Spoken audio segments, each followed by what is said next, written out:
Dans l'épisode d'Un si grand soleil du jeudi 20 octobre, Eve, Emma Colberti, s'inquiète pour Damien, Pierre Andron.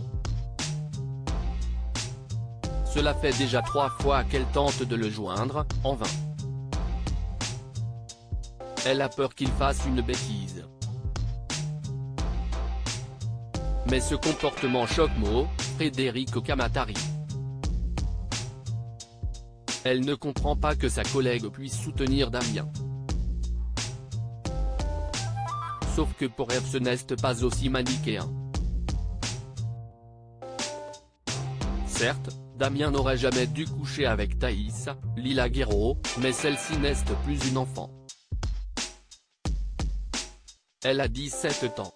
Et puis, elle trouve injuste le lynchage que subit son ex-collègue. Le ton monte entre les deux amis. De son côté, Florent, Fabrice Deville, a eu le père de Thaïs au téléphone. Il trouve difficile le fait que sa fille a quitté le domicile familial et ne comprend pas qu'elle lui en veuille autant. Conversation que l'avocat fait part à la concernée. Il tente de lui faire réaliser que son père a agi pour la protéger, mais Thaïs ne sait pas si elle arrivera à lui pardonner. Peu après, elle reçoit un texto de Damien lui présentant ses excuses pour tout le mal qu'il lui a fait. Ni une ni deux, Thaïs appelle son amoureux pour lui rappeler qu'il ne lui a fait aucun mal. Mais Damien estime que les gens ont raison, qu'il est un pervers et un sale type. Thaïs comprend qu'il n'est pas dans son état normal, mais ce dernier finit par raccrocher. Inquiète, elle lui envoie plusieurs textos mais le professeur ne répond pas. Thaïs décide donc de se rendre chez lui pour s'assurer que tout va bien, tandis que Kira, Colline Ramos Pinto, accepte de la couvrir vis-à-vis de Florent et Claire, Mélanie Maudran. Thaïs déboule donc chez Damien qui ne lui ouvre pas la porte. Mais à force de s'acharner, la lycéenne se rend compte que celle-ci n'était pas fermée à clé et entre donc. Mais en poussant la porte, Thaïs fait une macabre découverte, Damien s'est pendu. En découvrant celui qu'elle aime mort, la jeune femme ne peut s'empêcher de crier d'effroi. Jade se venge de son agresseur alors qu'Élise, Malia Roman, se réveille à peine sur son canapé, elle est assaillie de questions. Sofia, Marie-Clotilde Ramos Ibanez, tient à savoir où elle a passé la nuit. Le policier prétend alors avoir bu des verres avec ses collègues. Sofia l'accable de reproches.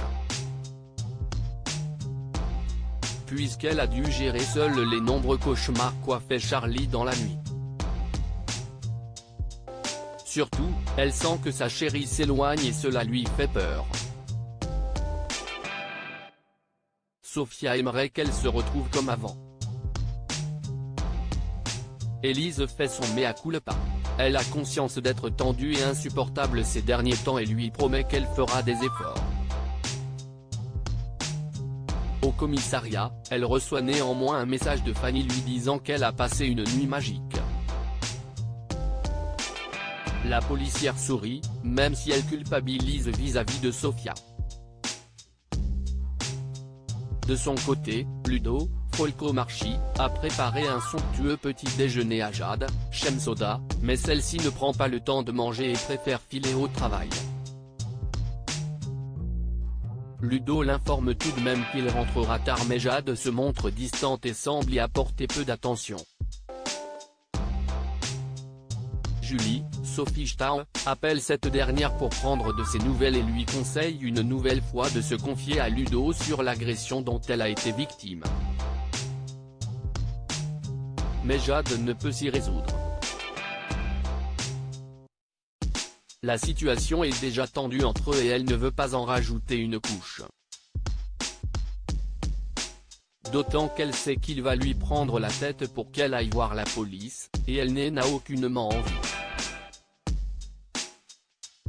Jade souhaite gérer cela à sa manière en réglant son compte à Casil. À Elle Cosmétique, Jade se renseigne sur l'amitié entre son agresseur et Laurent, Sophie Starr. Au détour de la conversation, Berthier lui apprend qu'il va assister à un match de rugby le soir même avec Jean-Pierre, et la convie, ce qu'elle décline.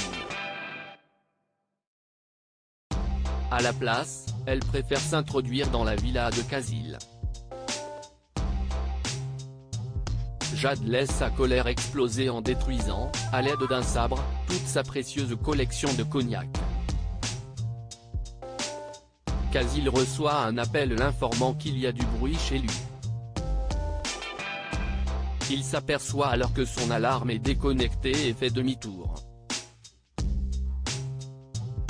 Plus détendu que jamais, Jade prépare un dîner romantique à l'intention de Ludo. Ce dernier est totalement dérouté par le changement soudain d'attitude de sa chérie. Jade prétend alors s'être mis la pression à cause de son CDI et de leur projet d'appartement.